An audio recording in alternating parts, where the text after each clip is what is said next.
אם עיקר התקונה הייתה בשביל אשס כהן, אז למה צריך בייס דין? כל אחד יודע שאסור. שואל, באשס כהן זה רק סופק אחד.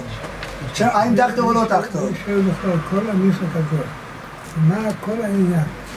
אחד, יש לו דבר, אחד כבר דבר, הוא קנה קצת מצר נגולת. זה בסדר, אני מצליח לפרסם לכל אחד, והוא קניתי אותה נגולת, לא בסדר. זה הבייסדין שלה. שואל, תשתוק, למה זה נגיע לבייסדין? יש לו שאלה של איסור והיתר, אם אשתו מותרת לו או לא, הוא ילך לרב. זה לא שואל בספר, הוא אפילו יודע בעצמו, הוא לא צריך לספר מה זה ספר. הוא יודע שאסור זה זה אפילו משהו. יכול להגיד לאיזה רב, שכבר מספרים, אני מפליגה, קרא לי כזה דבר, מה הדין? בטח, אז רבני. עכשיו בן נווה. ואין לו שאלה באיסור והיתר לא נגיע לבייסדין. כן, לרב.